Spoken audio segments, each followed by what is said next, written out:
Welcome to this next study in the book of Judges.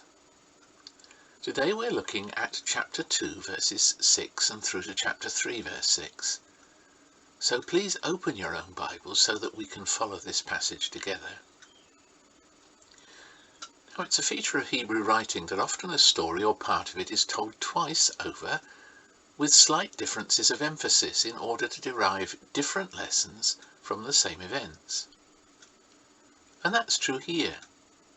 The same period of Israel's history as occupied us in chapter 1 verse 1 to chapter 2 verse 5 is reintroduced.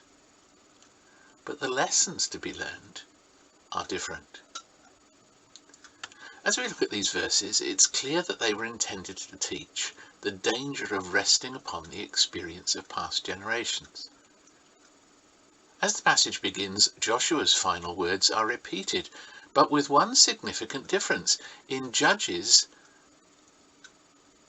the Lord's dealings with the Israelites are said to have been great. Joshua and the elders had seen much success as they'd rested in the Lord, but it's easy for the next generation, under such circumstances, to presume upon such blessing. And even the generation who have received the blessing not to pass on the knowledge of it in an adequate way.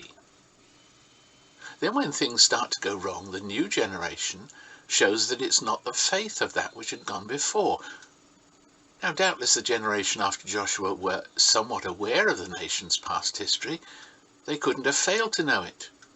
But they knew neither the Lord nor what he had done for Israel, we're told. In other words, their knowledge was not something that had become personal and led to a loving obedience and trust in the Lord, for that's after all what knowledge of God usually means in the Bible. Rather, various faithless attempts were adopted to bolster up the situation. Any respite in such circumstances is, however, only temporary, and any apparent blessing is merely illusory. Powerlessness results and leads to successive defeats. And this is what is described here. The new generation did not have the intimate knowledge of the Lord which had characterized Joshua, the servant of the Lord, and his colleagues. As a result, they'd not seen the mighty acts of God themselves, and they were insufficiently aware or alert to the lessons of their past history, even at second hand, to be able to derive any benefit from it. The result was that they turned to the religions of the land they had begun to conquer. Now we know from elsewhere that they never in their own minds exchanged one religion for another. Rather, they looked for help from the gods of that land in matters in which the Lord seemed unable to help them. But the writer of Judges knew better. He says, they did evil and forsook the Lord. Rather than turn to self-examination, they turned to self-help. But such flabby religion led to flabby people, without the will to resist the Lord's enemies. And the final result was utter defeat. Yet sadly, the people failed to realize their true situation, and that, as the text says, it was the Lord into whose hands they had fallen.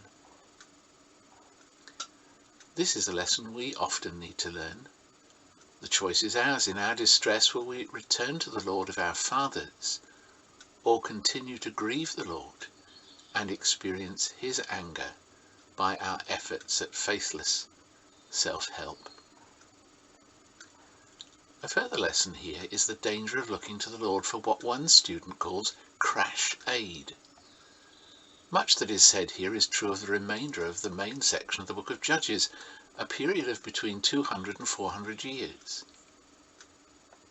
As such, the issue is a very important warning. Even in their great distress, the people refused to turn back to the Lord. This was despite the fact that the Lord encouraged their return by granting them leaders who were able to bring them success again. Even in such circumstances, they would not listen to their judges.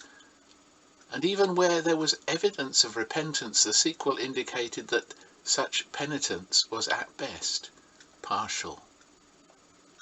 All too quickly they succumbed to the faults from which they had so recently escaped. Moreover, each time they sank lower and lower.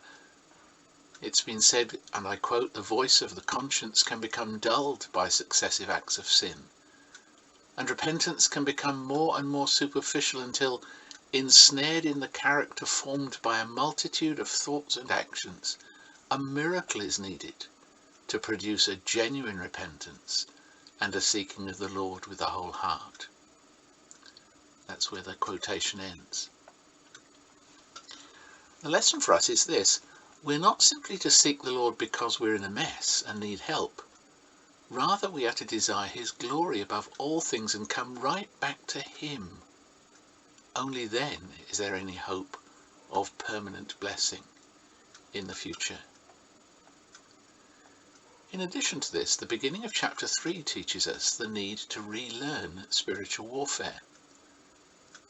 3 lessons for the continued presence of enemies in the land is given in this passage.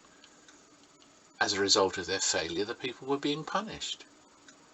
In addition to this, the enemies remained to test their faithfulness, but there is this final reason.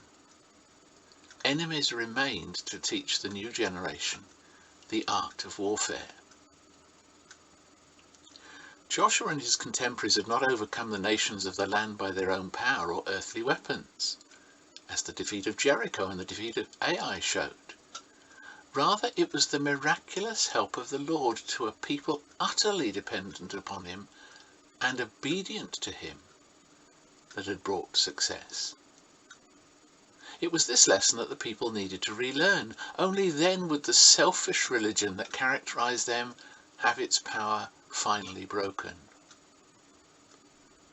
If there is one lesson in this passage, it's this: spiritual battles are only won in a spiritual way. This is a solemn passage in a solemn book, and yet it's an encouraging one too, for it is the merciful Lord who was ordering the Israelites' way, as ours, even in defeat. This section is full of God's acts of righteous vengeance against the people who'd forsaken his covenant. We're variously told that the Lord was provoked to anger, that the hand of the Lord was against them, and the Lord was very angry, and yet all this is mixed with his mercy. We're told that the Lord raised up judges and had compassion on them. His hand of wrath was mixed with mercy to the end that the people might come right back to the place of blessing and success. Sadly, it failed to work for the Israelites. Forbidden marriage contracts were made and idolatrous worship adopted, and the people refused to give up their evil practices and their stubborn ways.